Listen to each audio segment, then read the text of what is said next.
패키지가 있고 힘내라 음료가 있고요. 우리 다음 세대는 1층 로비에 아버지 집 샌드위치가 있습니다. 우리 1층에서 아빠 샌드위치를 드십시오. 자, 우리 앞뒤 자로 인사 나누겠습니다. 한 주간 승리하셨습니다.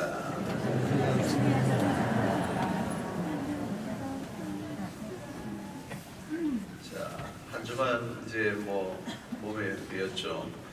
내일 새벽에는 안 오시는 겁니다. 그리고 내일 근데 저녁에는 오십니다. 7시에 송구영신 예배 있습니다. 그 다음 날은 또 오셔야 됩니다. 주일이기 때문에. 월요일날 아침에 또 새벽에 이어지게 되겠습니다. 올해는 이렇게 딱딱 아구가 맞아떨어져서 보통 때는 한두 번, 이렇게 15번이 안 되는데 올해는 1월 2일 월요일, 1월 1일이 주일이기 때문에 이렇게 잘 맞춰졌습니다. 자, 먼 나라에 도착한 둘째 아들, 얼마나 신이 났겠습니까? 아버지 간섭도 없고 누구의 통제도 없고 이제 자기만 이제 홀로 있습니다. 아마 원대한 꿈을 펼칠 수 있는, 또 자기를 실현할 수 있는 좋은 기회가 되겠죠. 아버지 집은 아주 작아 보였고 그 나라는 매우 커 보였고 화려했습니다. 자, 그런데 그 먼 나라에서 이 아들이 보인 행동을 오늘 이 표현하기를 그 먼 나라가 거기서 허랑방탕하여 그 재산을 낭비하더니 그랬습니다. 가지고 온 재물을 자기 원하는 대로 쓰기 시작했습니다. 자기에게 주어진 자유를 돈으로 확인하게 된 것이죠. 자, 오늘 여기 그 재산을 낭비하더니라는 이 낭비라는 단어가 오늘 우리의 설교의 주제가 되겠습니다. 낭비. 여기 낭비라는 단어는 흩어버리다는 뜻입니다. 흩어버리다. 씨를 뿌릴 때 흩는 거죠. 또 곡식을 탈곡할 때 흩뿌리는 것. 이것을 연상하게 하는 단어입니다. 여기 허랑방탕도 마찬가지예요. 무분별하게 마구 낭비하는 것. 절제력이 전혀 없는 상태를 말합니다. 아마도 이제 먼 나라에 가서 사람도 사귀어야 되고 또 친구를 얻으려고 하면 이제 돈을 좀 써야죠. 파티를 열고 아무도 그를 알아주지 않으니까 돈을 쓰면 효과가 바랍니다. 파티를 열려면 돈이 들고 또 파티의 규모에 따라 자신의 부를, 재력을 또 과시하기도 하죠. 밴드도 부르고 명성 있는 사람들도 부르고.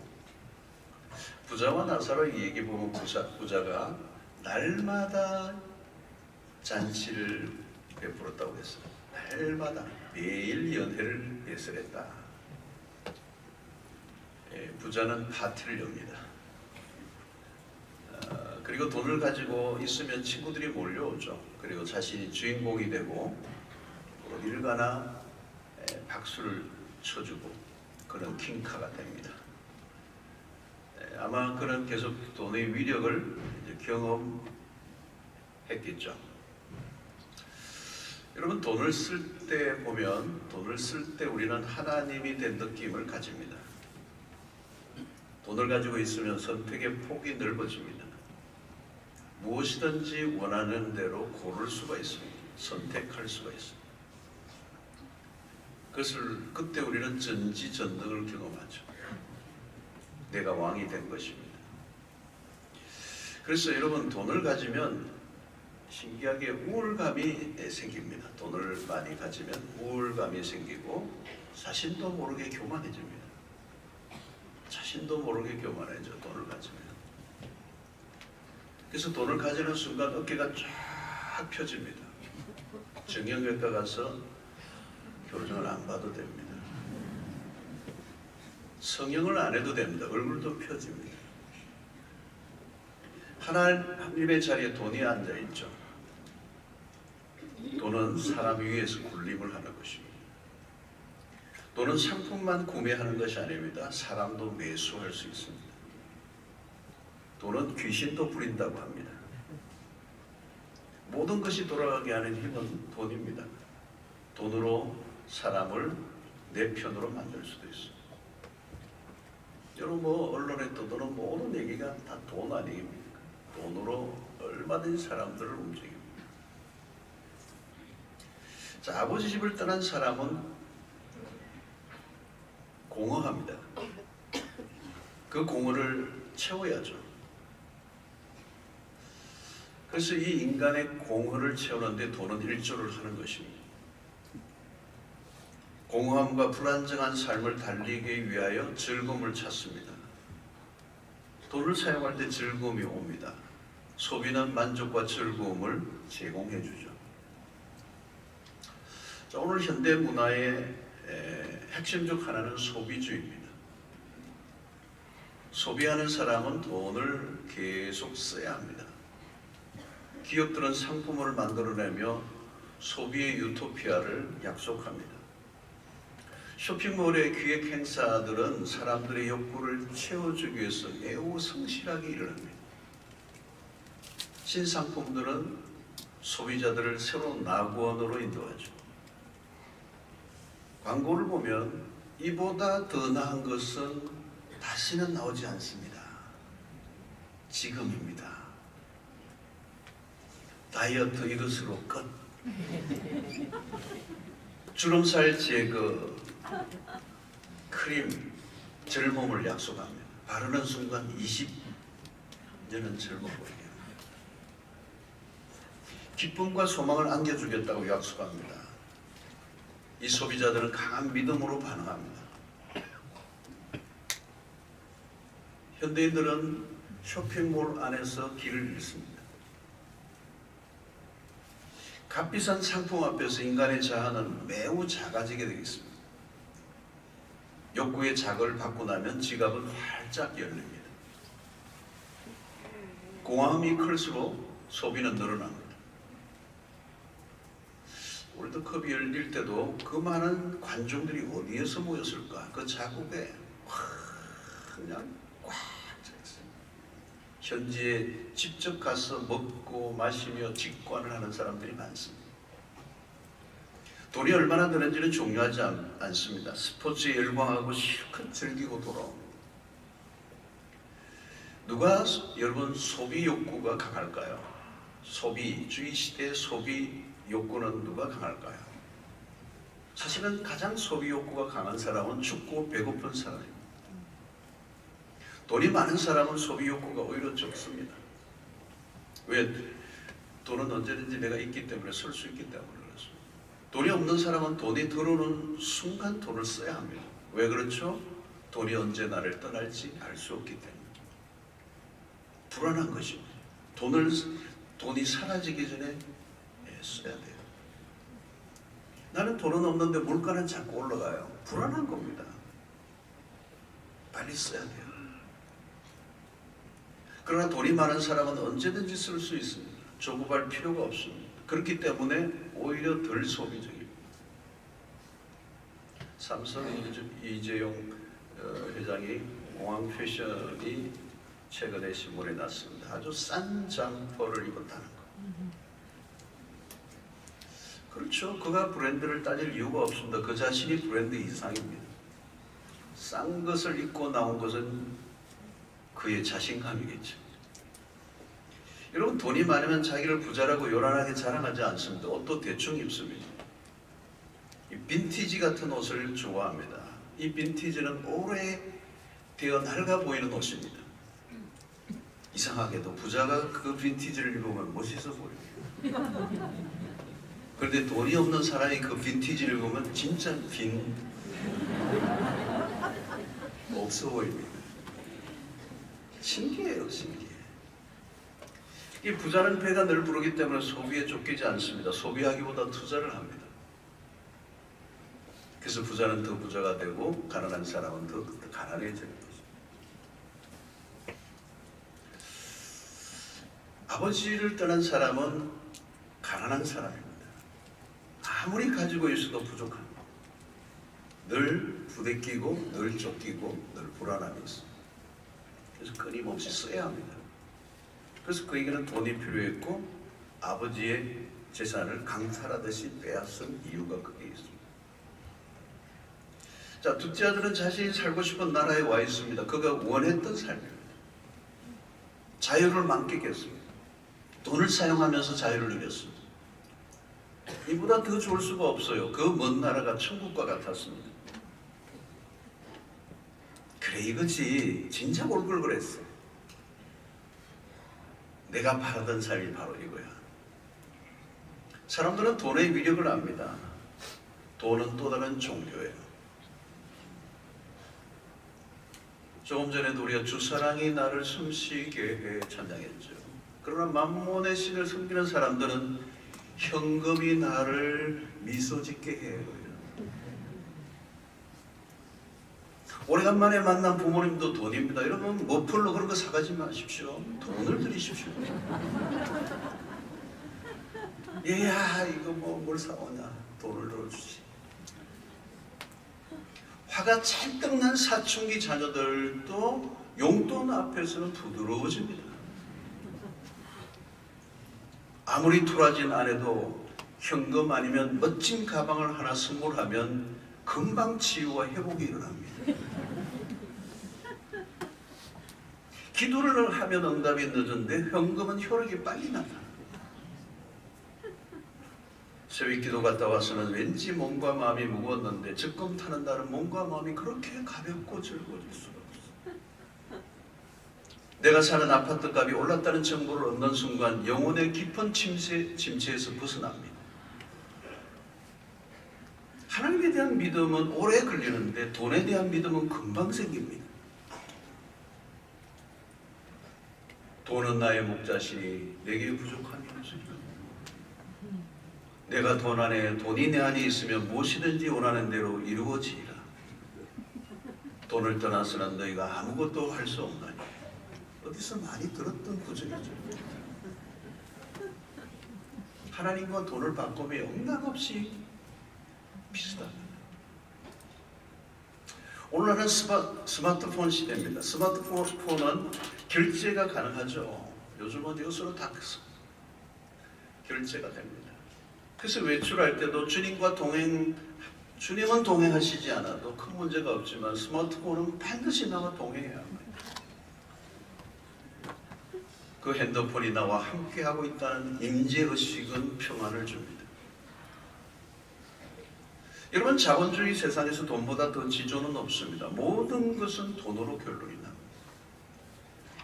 돈으로 사람을 사고 쾌락도 사고 기쁨도 사고 그의 모든 것을 돈으로 살 수가 있습니다.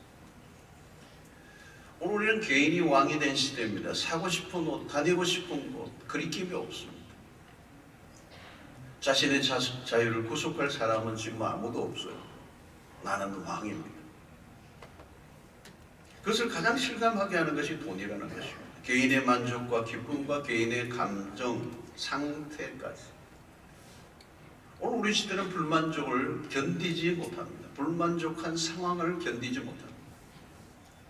그래서 오늘 우리 시대는 공동체보다 개인의 감정이 매우 중요합니다. 그 개인의 감정을 우선시하는 시대, 그 시대를 우리는 자아공화국이랍니다. 자, 그런데 문제가 하나 있습니다. 그 자유는 오래가지 않는다는 데 있습니다. 돈으로 향유하는 자유는 오래가지 않습니다. 왜? 돈의 결정적 결함이 하나 있습니다. 그것은 영원하지 않다는 것입니다. 돈은 나와 함께 영원히 있어줄 것 같이 속이죠. 그러나 돈은 내 손을 떠날 때가 있습니다. 돈의 속성은 주인을 자주 옮겨 다닌다는 데 있습니다. 그리고 그 돈이 나를 떠날 때는 매몰차입니다. 뒤도 안 돌아봅니다. 그리고 돈이 떨어짐과 동시에 추락입니다. 여러분, 돈의 위력을 알게 된 사람은 알고 있습니다. 돈이 떨어지면 어떤 일이 일어나는 걸 너무도 잘 알고 있습니다. 그래서 사람들이 죽으라고 돈을 버는 이유입니다. 둘째 아들도 그 사실을 알고 있습니다. 아버지와의 연을 끊고라도 쟁취하고자 하는 게 돈입니다.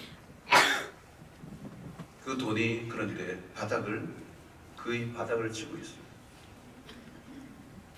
돈에 매달린 인생은 돈이 떨어지면 죽습니다. 자, 둘째 아들이 탕자가 되는 데는 오래 걸리지 않았습니다. 제동이 걸리지 않는 자동차는 가속이 붙습니다. 사람이 타락을 하기 시작하면 건방입니다. 건방입니다. 어제까지는 괜찮은 사람이었는데 어느 순간 이상한 사람이 되어 있습니다. 망가지는데 시간이 별로 걸리지 않아요. 왜 그렇습니까? 인간은 타락한 속성을 가지고 있기 때문에, 죄의 잔성이 남아 있기 때문에, 인간의 내면에는 죄의 DNA가 있기 때문에.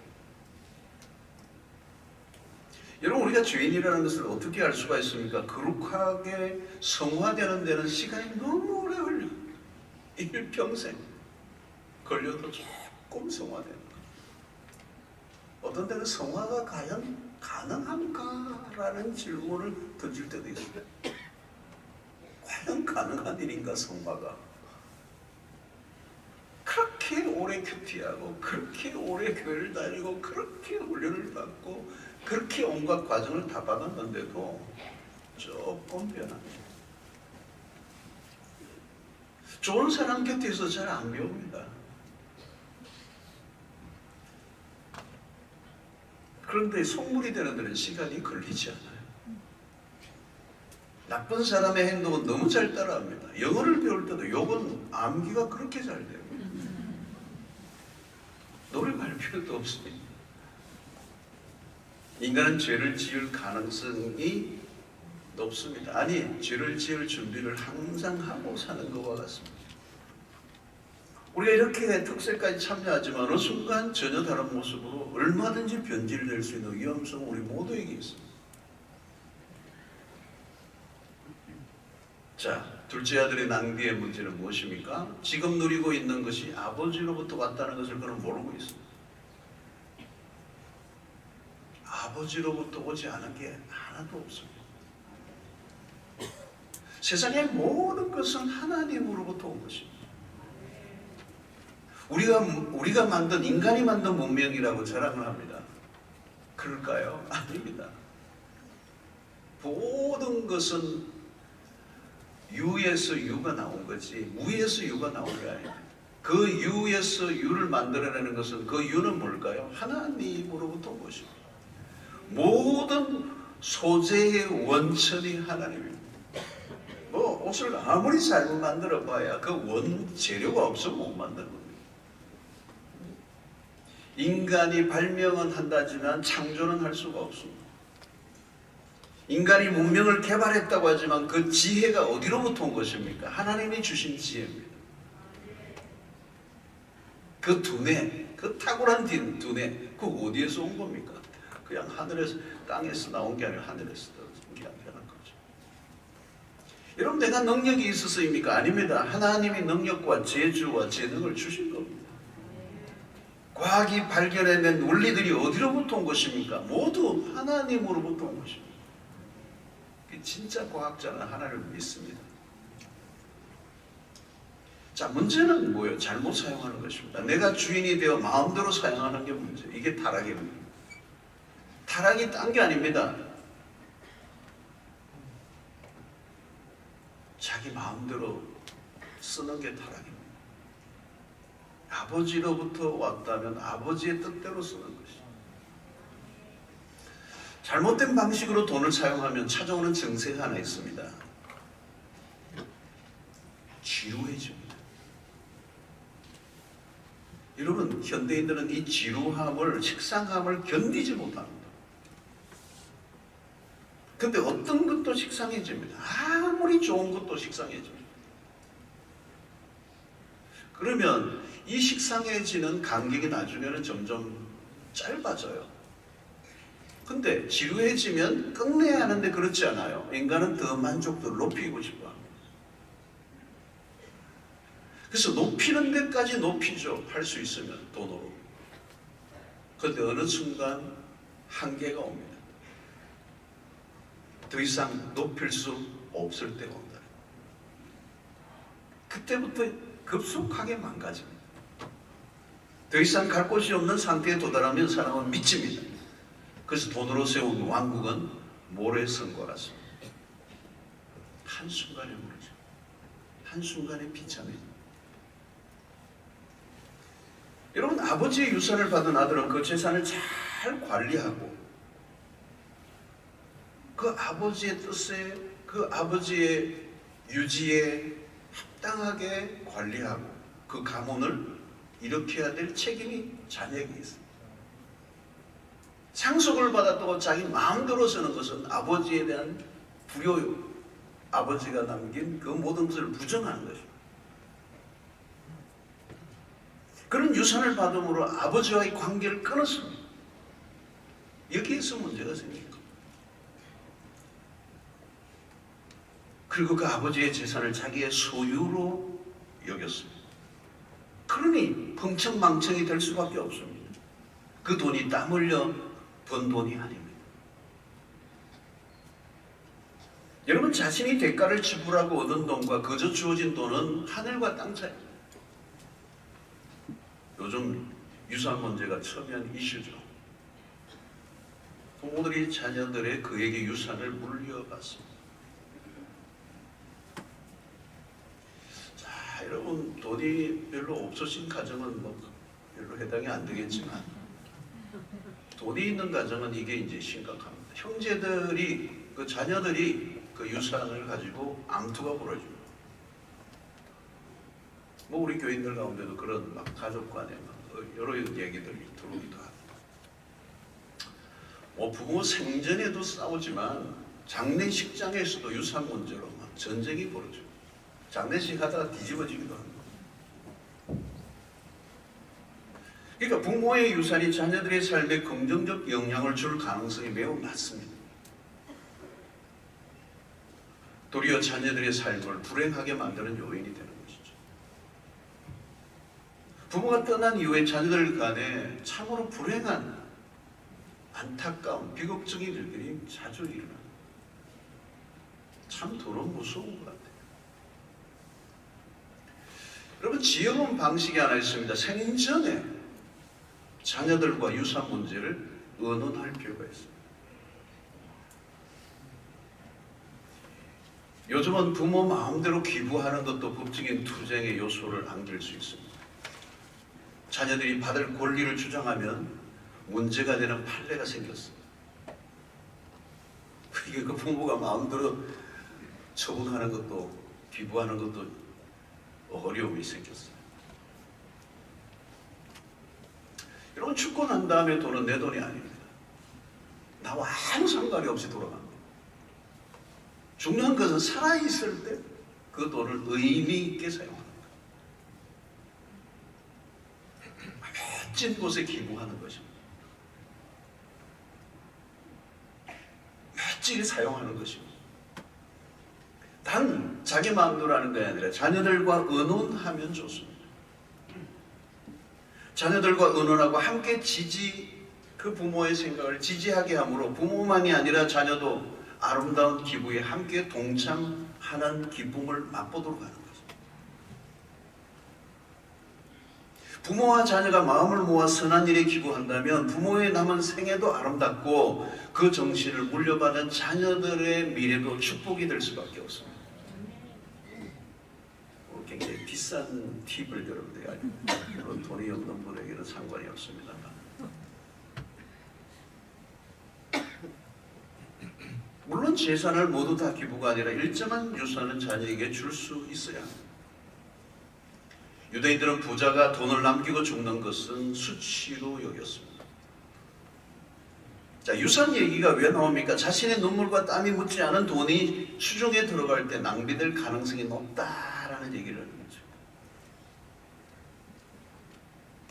둘째 아들이 가진 재산은 자신의 땀이 들어가지 않았습니다. 돈에 대한 태도가 달라요. 돈의 귀중함을 몰라요. 자기 돈이 아닌 거죠. 그러니까 쓰는 거죠. 무엇보다도 이 둘째 아들은 지금 돈을 사용하는 일에 제동을 걸 사람이 곁에 없습니다. 또 그런 객지에 나와 있습니다. 객지에 나와 있다는 말은, 아버지 집을 떠났다는 말은 외롭다는 얘기입니다. 무엇보다 심리적으로 아버지 집을 떠난 사람의 내면은 텅 비어 있습니다. 허전합니다. 가슴이 뚫려 있습니다. 밥을 먹어도 허전합니다. 무엇인가를 채우고 싶어 합니다. 여러분, 언제 쇼핑을 합니까? 허전해. 공허함이 와. 뭔가 기쁨이 없어. 불행감이 밀려와. 이게 여러분 집을 떠난 사람들의 멘탈리티예요. 아버지 집을 떠난 사람들의 멘탈리티. 자, 이런 사람들에게는 무슨 일이 일어날 가능성이 많은가 하면 충동적인 행동을 할 가능성이 높습니다.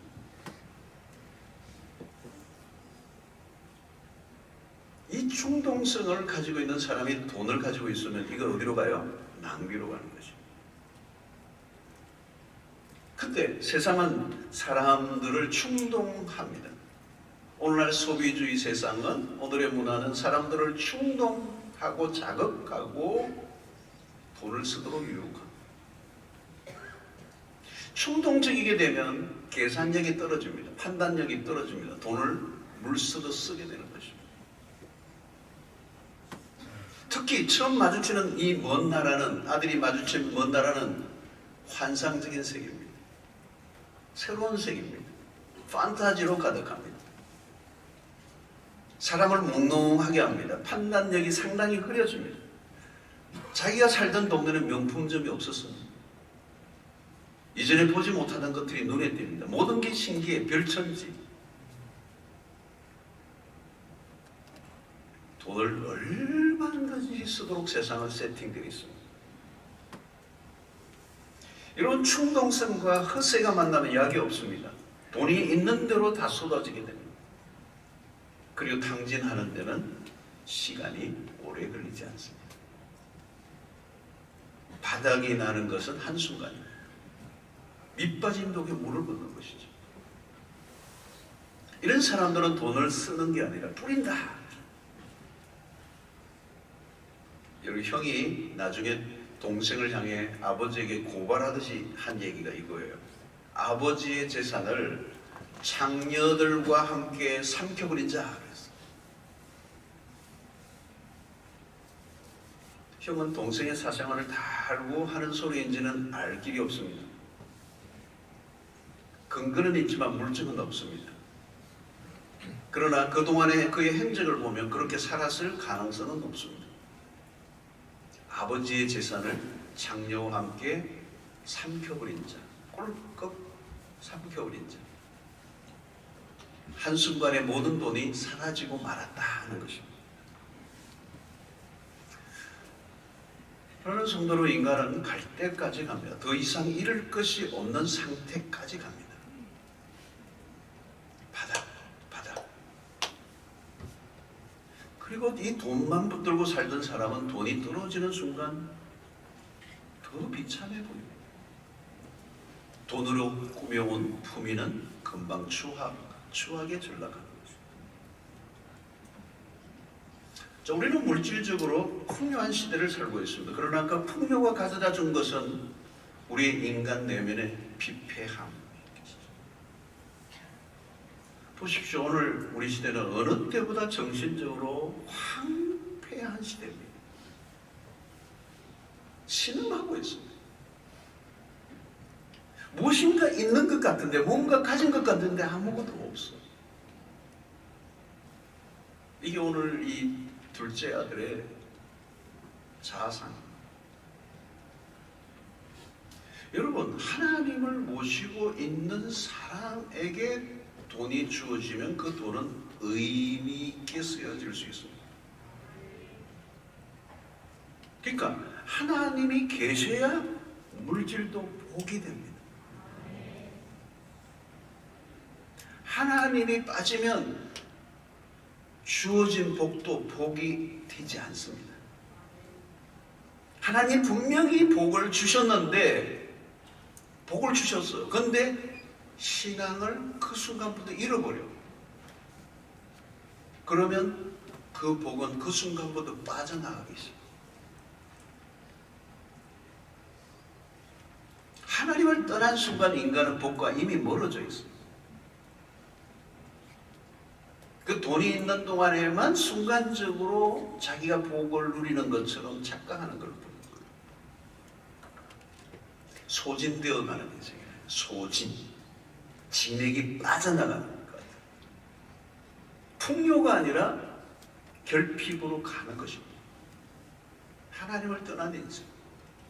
복을 복으로 누릴 수 있는 이유는 하나님 때문이다. 진짜 복은 하나님이시죠. 복의 DNA 하나님이시죠.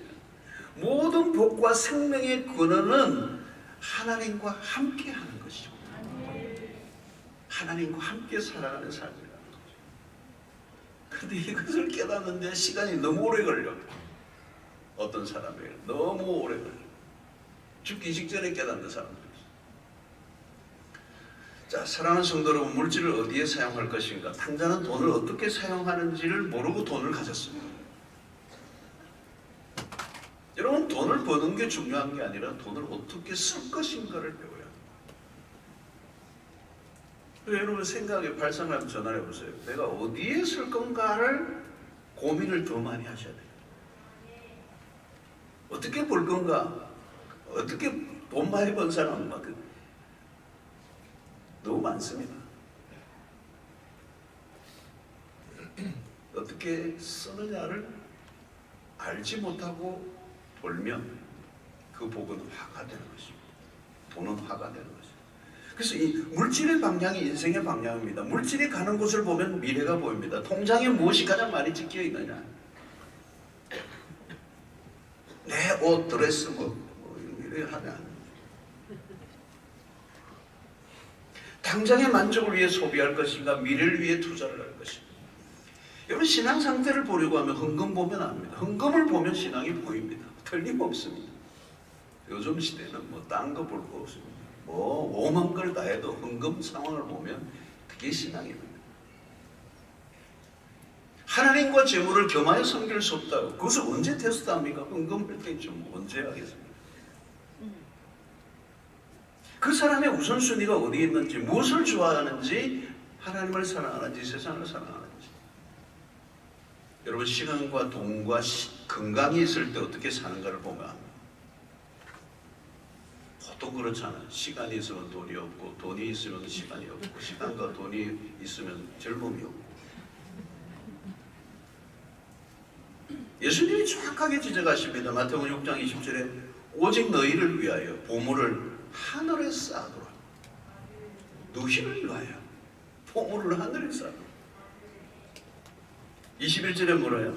내 보물이 있는 그곳에는 내 마음도 있느니라. 보물과 마음이 따로 노는 게 아니라는 겁니다. 돈이 가는 대로 내 마음도 가고, 돈이 가는 대로 내 눈길도 가고, 돈이 있는 곳에 내 관심이 있는 거고, 돈에 있는 곳에 내 발걸음도 가게 되는 것이다. 둘째 아들이 탕자가 되는데 돈이 중요한 매개가 되었습니다. 돈은 타락하게 하는데 큰 공헌을 한다는 것입니다. 디모데전서 6장 9절로 10절. 부활이 하는 자들은 시험과 올무와 여러 가지 어리석고 해로운 욕심에 떨어지나니 곧 사람으로 파멸과 멸망에 빠지게 하는 것이다. 돈을 사랑함이 일만하게 뿌리가 되나니 이것을 탐내는 자들은 미혹을 받아 믿음에서 떠나 많은 근심으로서 자기를 찔러도다. 야, 이 구절 가지고도 한 10번을 설교하겠습니다. 이 안에 내용이 엄청난 얘기예요. 한마디로 돈은 정신을 잃어버리게 만든다. 무슨 짓을 자기가 하는지 모르는 거예요. 돈은 마치 환각정세에 빠지게 하는 것 같아요. 이런 물질의 힘을 이기는 것은 쉽지가 않습니다. 둘째 아들은 상당한 재산을 가지고 집을 떠났습니다. 그러나 아버지 집을 떠난 순간부터 그런 바닥을 향해 가고 있어요. 낭비를 막을 수가 없었어요. 아버지의 사랑에서 벗어난 사람은 무엇인가를 채워 넣어야 합니다. 그러나 그 돈으로 그 빈자리를, 아버지를 떠난 그 빈자리를 채울 수가 없어요. 갈 때까지 가야 된다는 거예요. 이게 비극입니다. 아버지 집을 떠난 사람은 오르막이 아니라 내리막이에요. 혹독한 미래가 기다리고 있습니다. 그 미래를 예상하는 것은 어렵지 않다는 것입니다. 성도 여러분, 돈을 어떻게 사용할 것인가? 여러분, 돈은 중립적이지 않습니다. 뉴트럴, 중립의 상태에 있지가 않아요. 돈의 중력이 있습니다. 돈은 가만히 있지 않아요. 어느 쪽으로든지 영향을 발휘하려고 합니다. 그래서 돈을 적극적으로 다루지 않으면 돈의 횡포에 내가 당합니다. 이 중립적이지 않다는 거예요. 낭비 쪽으로, 타락 쪽으로 흐르기 쉽다는 겁니다. 선한 곳에 적극적으로 사용하지 않으면 그 돈은 횡포를 부린다. 전도서 2장 10절, 무엇이든지 내 눈이 원하는 것을 내가 금하지 아니하며 무엇이든지 내 마음이 즐거워하는 것을 내가 막지 아니하였으니 이는 나의 모든 수고를 내 마음이 기뻐하였으며 이것이 나의 모든 수고로 말미암아 얻은 몫이로다. 이 말은 솔로몬이 자기가 원하는 대로 하고 금하지 않고 막지 않았다 무엇인데 자기 하고 싶은 대로 살았다는 거예요. 성도 여러분, 우리에게 주어진 것은 하나님으로부터 왔다면 원소유주는 하나님이시죠. 모든 것이 하나님의 것이라면 우리는 그분의 청직이고 주인은 하나님이십니다. 그러므로 그분의 뜻에 합당하게 사용하는 것이죠. 그것은 뭘까요? 우리에게 주어진 그 돈의 가치를 높이는 일입니다.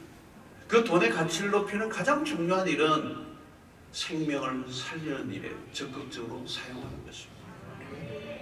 하나님의 선한 사업에 부하라. 어려운 이웃을 도우라.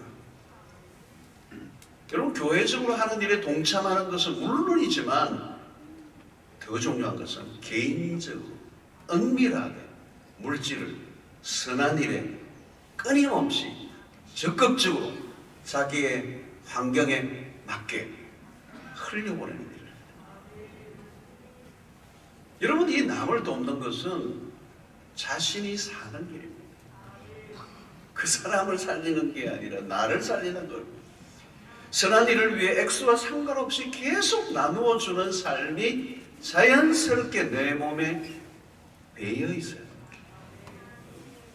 배이게 해야 된다. 배이게. 이거는 자연스럽게 일상이 돼야 돼요. 무슨 프로젝트가 되고 1년 연중 행사가 되면 안 돼요. 그건 별로 의미가 없어요. 성도 여러분, 물질을 사용하는 것 자체는 나쁘지 않습니다. 문제는 자기 마음대로 쓰는 것입니다. 돈은 하나님이 될 수 없습니다. 돈은 우리를 지켜주지 못합니다. 돈은 물질이에요. 사람의 물질을 지킬 수는 있어도 물질이 사람을 지켜줄 수는 없습니다. 우리는 그 물질로 하나님의 뜻에 합당하게 사용하는 것.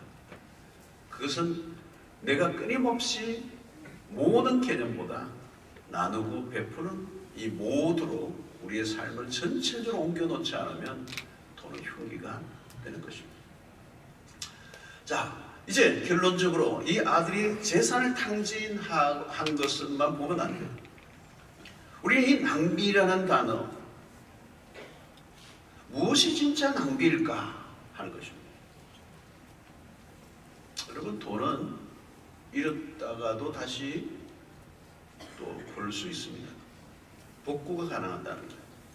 회복이 가능합니다. 그러나 시간은 복구가 안 됩니다. 둘째 아들이 진짜 낭비하고 있는 것은 그의 삶입니다. 그의 청춘입니다. 그의 젊은 날입니다. 허랑방탕하는 동안 시간은 속절없이 새어나갑니다. 시간은 생명입니다.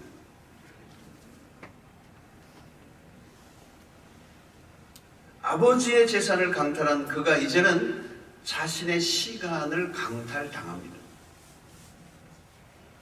에베소서 5장 18절, 술 취하지 말라 이는 방탕한 것이니 오직 성령으로 충만함을 받으라.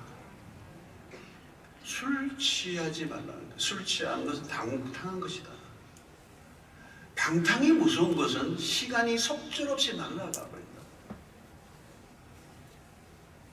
두 번 다시 오지 않을 인생을 놓쳐버린다.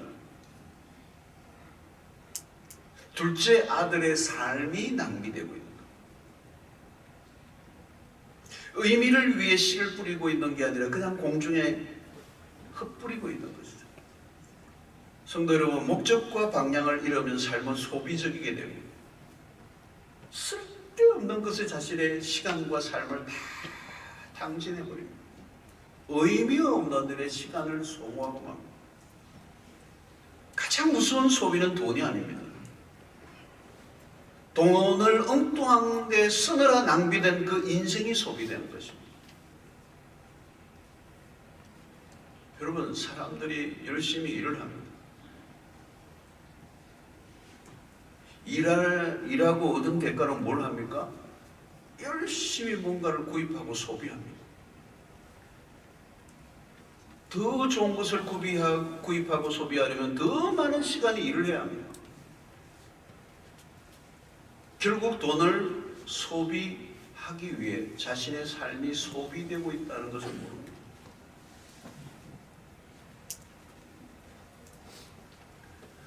지금 무엇이 낭비되고 있는가?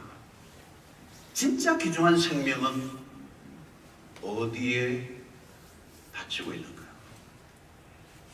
이런 우리의 삶이 소모되고 있지는 않는가 하는 것이죠. 탕자의 방황은 바로 잃어버린 시간이에요. 탕자는 아버지를 잃은 대가로 돈을 얻었습니다. 아버지 집으로부터 멀어지게 한 것은 돈입니다. 여러분들에게 주어진 물질은 지금 어디를 향하고 있습니까? 신앙은 피상적인 게 아닙니다. 내 주머니에 있는 돈, 그 돈이 어디로 흘러가고 있습니까? 우리는 우리도 모르게 먼 나라에 살고 있습니다. 그 먼 나라에서 돈만 잃는 것이 아니라 모든 것을 잃어버립니다. 돈도 잃고 시간도 잃고 친구도 마침내 잃고 자기 자신도 잃어버리고 아버지도 잃어버립니다. 결국 아버지 집을 떠난 인생은 아무것도 남지 않습니다. 아버지 집을 떠난 순간부터 낭비는 시작되었습니다.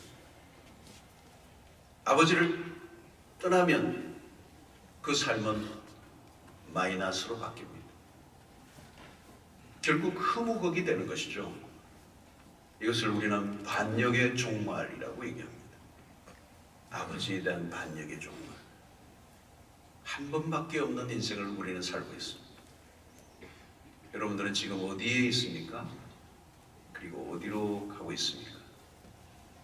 어디에 내 삶의 에너지를 집중하고 있습니다.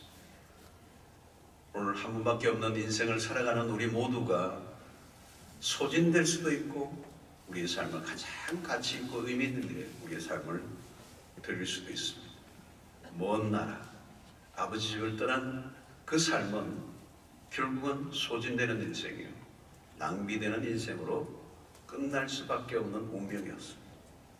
오늘 우리의 신앙을 다시 진단하고 내가 지금 어디쯤 와 있고 그리고 나에게 주어진 이 기회를 어떻게 선용하고 있는지 우리 자신을 돌아보고, 특별히 오늘은 돈의 이야기였습니다.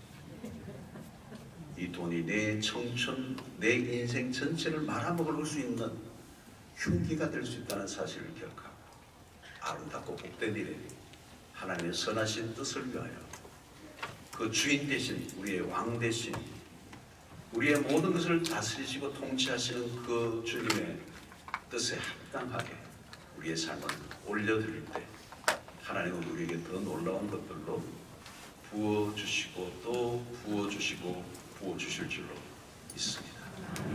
자, 오늘 말씀을 기억하고 또 한 주간의 말씀들을 잘 정리하면서 이제 둘째 주로 가서 마지막 주에 이제 결론적으로 굉장히 중요한 메시지가 마지막 주에 계속되겠지만 이 전 과정을 잘 깨워야 돼요, 여러분.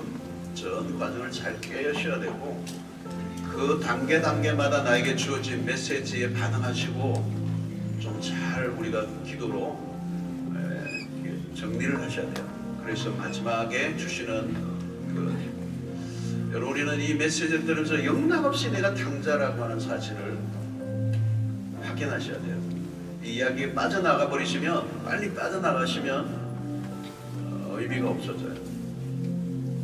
오늘 이 얘기는 나의 얘기로 받아들이시면 우리 모두에게 주는 얘기, 내가 돌이켜야 될 것들, 내가 분명히 이번에 해결해야 될 것들이 나올 거예요.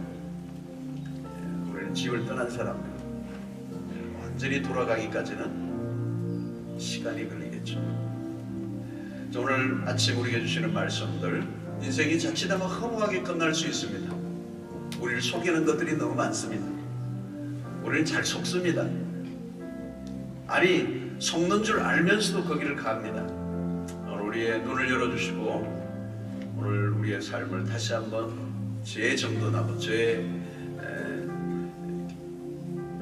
모든 것들을 새롭게 하는 그런 시간들 되게 하여 주시옵소서.